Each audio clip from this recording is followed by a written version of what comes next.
To say it's been a rough week for Florida Governor Ron DeSantis is a massive understatement. After weeks of shrinking poll numbers, DeSantis' floundering presidential campaign team is desperately trying to reassure donors that his campaign only looks stalled and that this is all a part of their plan.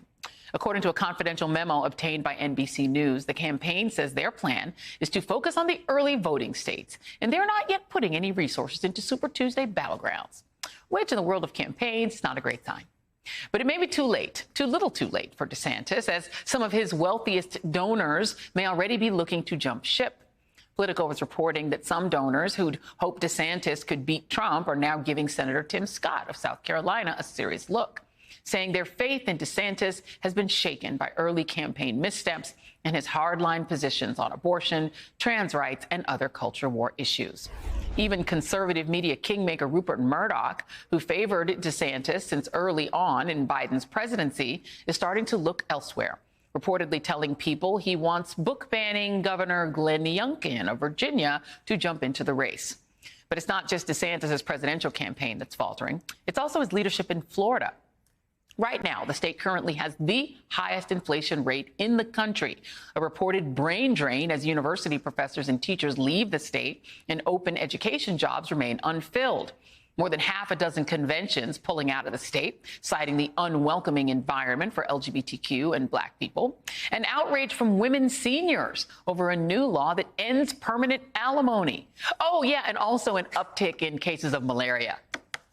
And on top of it all, this week, Farmers Insurance announced it was dropping tens of thousands of policies in Florida, just the latest insurer to pull business from the state that sees a disproportionate amount of climate disasters.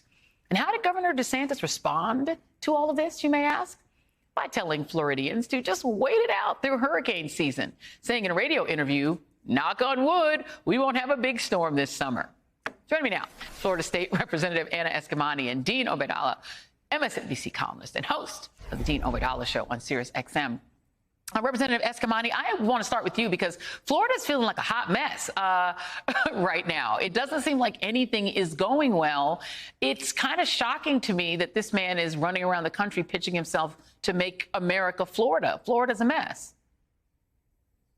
You don't want to be like Florida, Joy. And first of all, it's great to see you and Dean. You're absolutely right. I mean, Floridians cannot afford Florida right now. And breaking news, another insurance company is dropping policies in Florida. AAA also announced that they're dropping policyholders in both home and auto in our state because of the impact of climate change and lack of action our Republican supermajority leaders have decided to not take. I mean, this is a really dire moment in Florida where everyday people are struggling to make ends meet. Meanwhile, our governor is not even appealing to, his base of voters, despite the fact that he's gone all the way to the far right in an attempt to do that.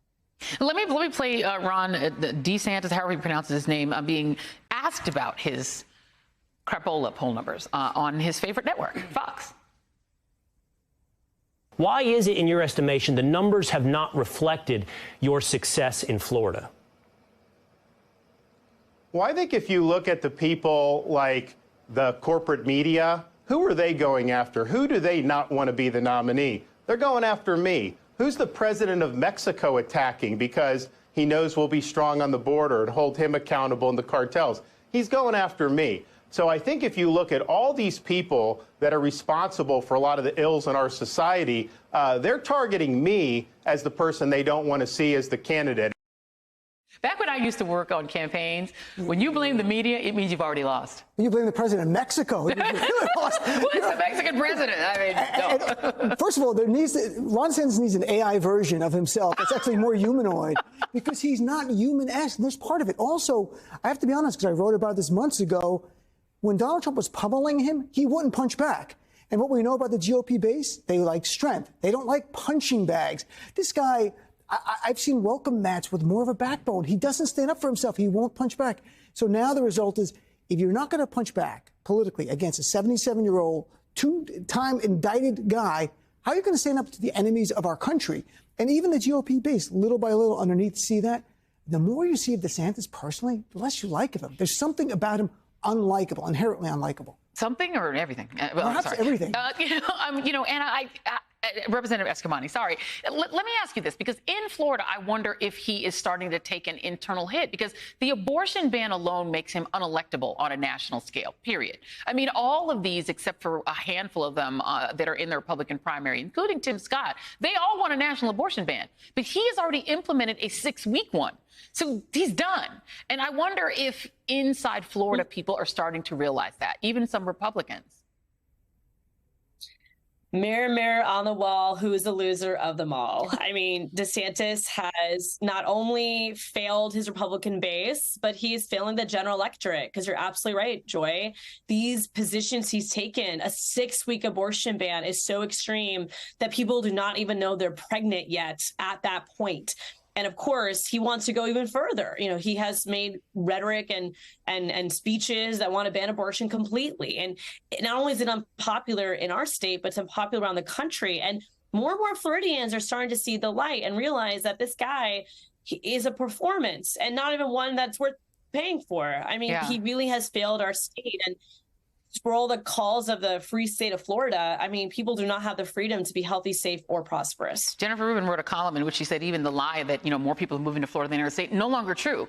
Nearly 700,000 Floridians have left, more than any other state. They're leaving, and it's mostly younger people. I mean, they don't even let you have alimony if you get divorced. I have to now bring in the fart story. I'm sorry. I apologize, but I have to do it because I have a comedian in front of me. How is it that RFK Jr.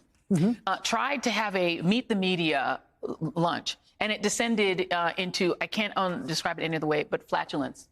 Loud, angry flatulence. What happened? It's RFK Jr., and he'll blame something in the water for that. It's the vaccine. It was a side effect that causes extreme flatulence. Look, RFK Jr., there are people who call my show. They like one thing about him, like, okay, you like that one? Here's 25 other things you should be concerned about. But what do they like about him? Some who are really anti-vax. They're anti-vaxxers. Right, so they'll do that. But then others go like, I like that he's against not the war in Ukraine. I'm like, but he's not articulating any position. We support freedom, self-determination. You know, as a Palestinian American, I have a kinship to the people in Ukraine who want their own self-destiny. Right. But you have him on that. And things about in the water turning you transgender. Yeah. And some of it doesn't make sense not politically, like just intellectually. Like, I'm not really sure what's going on. Yeah. So flatulence, you know, RFK. I mean, and the thing is, you know, Representative Escamani, the flatulence was started because two men got into an argument because one said climate change is a lie. And so he was angry because the question was posed to RFK Jr. about climate change and he didn't like it. So he started farting. Make that make sense? I can't. But I mean, the thing is, you live in a state where the climate crisis it's here, right? It's already driving insurers out of your state. Have your colleagues on the other side of the aisle accepted that? Because literally insurance companies are leaving. Well, I'm sad to say that I did read that article because I don't know who did it, honestly. And I was Page 6, really sorry that I know that. Confused by the entire context of it. But no, you're right. I mean, in the context of, you know, reality check, climate change is real. Florida is directly impacted by it. If you spend time in South Florida, Miami, we have high tide and flooding in our streets. And of course, extreme weather patterns and our water temperatures around us are historically high and unprecedented. So my Republican colleagues have taken no action on this. In fact, Governor DeSantis vetoed millions of dollars for electric vehicle transition. Yeah, and also malaria and the highest inflation rate in the country. Look it up.